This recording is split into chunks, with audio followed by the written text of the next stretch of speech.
তো হে ফ্রেন্ড, এটা হচ্ছে বর্ধমানের মানকরের 200 বছরেরও বেশি পুরনো এক রাজবাড়ি, যার অপর নাম রামহল। ফ্রেন্ড, তো আমি তোমাদের বলেছিলাম যে আমি যাচ্ছি বর্ধমানে আমার এক দাদার বাড়িতে বেড়াতে। তো আমি বলেছিলাম যে বর্ধমানে গিয়ে সেখানকার বিভিন্ন ঐতিহাসিক স্থানগুলো তোমাদের তুলে ধরবো আমার ব্লগের মাধ্যমে। তো ঠিক সেরকমই যাচ্ছি আজকে আমরা বর্ধমানের বহু পুরানো, প্রায় 200 বছর কি তারও বেশি পুরানো এক রাজবাড়ি, যেটা ইতিহাসের রংমহল নামে খ্যাত। তো বন্ধুরা, বর্ধমানের আনাচে কানাচে লুকিয়ে আছে নানা অজানা ইতিহাস, যেসব ইতিহাসগুলো সম্পর্কে যতই বলি না কেন বলে শেষ করা যায় না। তো বন্ধুরা, সেই রকমই এক ঐতিহাসিক স্থান হলো বর্ধমানের রংমহল। এটি সময়ের সাথে সাথে অযত্ন অবহেলায় এক ভগ্নাংশে পরিণত হয়েছে। হ্যাঁ বন্ধুরা, এই সেই রংমহল, যার আনাচে কানাচে লুকিয়ে আছে নানা অজানা রহস্য। শোনা যায় মানকরের কনৌজ ব্রাহ্মণরা ছিল এখানকার প্রধান জমিদার। সপ্তদশ শতকের শেষ দিকে এই বংশের শ্যামসুন্দর গোস্বামী মহারাজ জগৎরাম রায় ও তার রানী ব্রজকিশোর দেবীকে দীক্ষা দেন এবং মানকরের কাছে খান্ডারি গ্রামে এসে বসবাস শুরু করেন। শ্যামসুন্দরের পুত্র ভক্তলাল গোস্বামী পরবর্তী বর্ধমানের মহারাজ কীর্তিচাঁদ এবং তার পুত্র চিত্রসেন রায়কে দীক্ষা দেন এবং গুরুদক্ষিণা হিসেবে তিনি কীর্তিচাঁদের কাছ থেকে মানকর রায়পুর গ্রামটি পান। কনৌজ ব্রাহ্মণ এই ভক্তলাল গোস্বামী ছিলেন রায়পুরের প্রথম জমিদার। তিনি এই রংমহলের প্রতিষ্ঠা করেছিলেন। তো হাই বন্ধুরা, আমি রোমিও। তো রোমিও অফিসিয়ালি চ্যানেলে তোমাদেরকে সকলকে স্বাগত জানাই। তো ফ্রেন্ড, এটা আমার প্রথম ব্লগ, তাই যদি কোনো রকম ভুল হয় তাহলে আমাকে ক্ষমা করে দেবেন, কারণ আমি সেইভাবে ক্যামেরাও ঠিকঠাক ধরতে পারি না। তো তবুও চেষ্টা করছি যতটা সম্ভব।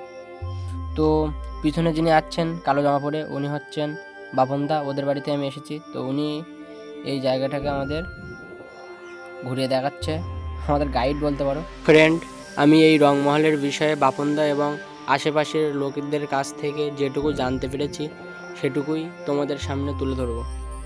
তো শোনা যায় এই রংমহলের মন্দিরগুলোতে অনেক দামি দামি সোনার মূর্তি ছিল ঠাকুরের, কিন্তু সেগুলোকে কেউ চুরি করে নিয়ে চলে গেছে। তো এই রাজবাড়ির রহস্য আমার কাছে ঠিকঠাক জানা নেই, তবুও যেটুকু আমি জানতে পেরেছি সেটুকুই আমার এই ভিডিও তুলে ধরার চেষ্টা করছি। তো দেখতে পাচ্ছ দেয়ালে কি কারুকার্য তখনকার সময়ে।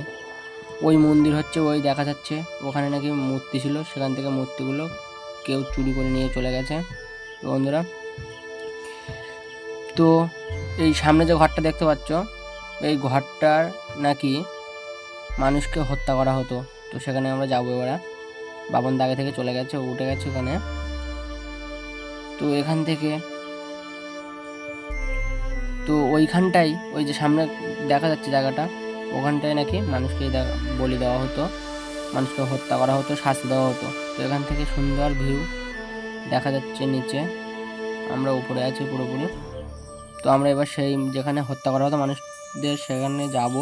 এই হচ্ছে সেই জায়গা বন্ধুরা। তো এখানে বাবনদের কাছ থেকে জানতে পারলাম যে এই ঘরটাই নাকি যারা তোমার হচ্ছে অন্যায় করতো তাদেরকে শাস্তি দেওয়া হতো। এখানে নিচে ভেঙে গেছে ছাদটা, আর এখান থেকে নাকি রক্ত বয়ে যেত, ওখানে হত্যা করা হতো।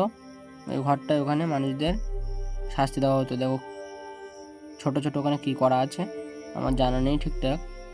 বাবনদের কাছ থেকে জানতে পারলাম যে এখানে মানুষদের হত্যা করা হতো এবং রক্ত ওই যে সামনে দেখতে পাচ্ছেন তলায়, ওইখান দিয়ে রক্ত নাকি রক্ত স্রোত সোজা চলে যেত নিচে।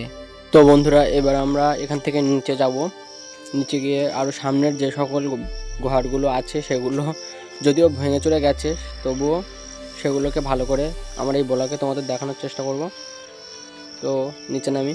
যদিও ফ্রেন্ড এটা আমার ফার্স্ট ব্লগ, তাই আমি হয়তো ঠিকঠাকভাবে ক্যামেরা ধরতে হয়তো পারছি না, তবুও চেষ্টা করছি যাতে ভালো ভিডিও দেওয়া যায়। এই হচ্ছে এই রাজবাড়ির মন্দির।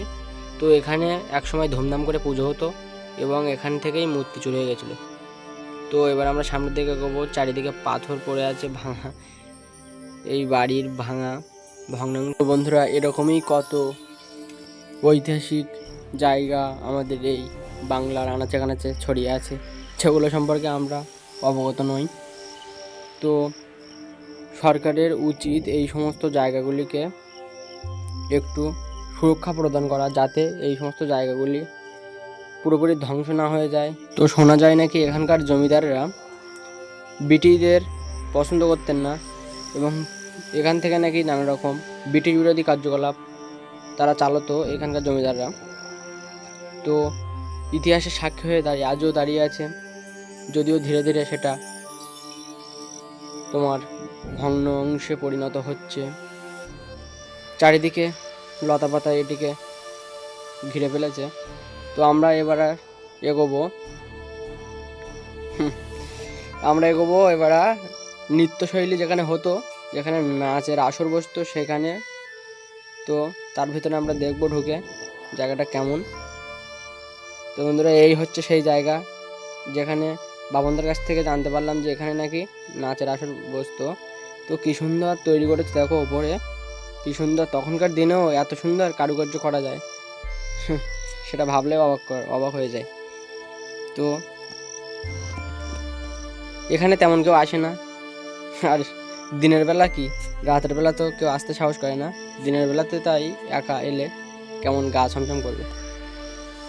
তো দেখো এই জানলা একটা, ওখান থেকে মনে হয় যেন কেউ দাঁড়িয়ে আছে, এমন একটা গা ছমছমের ব্যাপার। এখানে বললে বিশ্বাস করবে না, সত্যি সত্যি একা এলে একটু ভয় ভয় করবে। চারিদিকে বড় বড় দালান, তো সব প্রায় ভেঙে গেছে। তো আমরা ভিতরে ঢোকার চেষ্টা করব, যদিও এখানে সাপ পোকের ভয়, এখানে বিষাক্ত কোনো বিছে হোক সাপ হোক সেগুলোর যাতায়াত থাকতে পারে, কারণ এখানে তেমন কেউ আসে না। তো আর তাই তো ঝোপঝা চারিদিকে। তো ভিতরে ঢুকার চেষ্টা করছি আস্তে আস্তে, আমি আস্তে আস্তে ভিতরে ঢুকছি। তো প্রায় সিঁড়িগুলোও প্রায় ভেঙে গেছে। তো এখানে নাকি একটা গোপন সুড়ঙ্গ ছিল, সো সেটা খোঁজার চেষ্টা করছি কোথায় আছে। তো হ্যাঁ, এইটা হচ্ছে সেই গোপন সুড়ঙ্গ। এখানে নিচে এটা বন্ধ করে দেওয়া হয়েছে, তো এখানে ছিল গোপন সুড়ঙ্গ। তো দেখি আমরা উপরের দিকে ওঠার চেষ্টা করি। বাপন দা আমার ক্যামেরা ধরে দিচ্ছে, আমি আস্তে আস্তে দেখো, এই দেখো ভেঙে গিয়েছে অনেকটা। তো আস্তে আস্তে উপরের দিকে উঠছি, ভয় করছে, উপরের দিকে উঠতেও গা ছমছম করছে, যদি ভেঙে পড়ে যায় নিচে। তো দেখো, তো আমি উপরের দিকে প্রায় চলে এসেছি।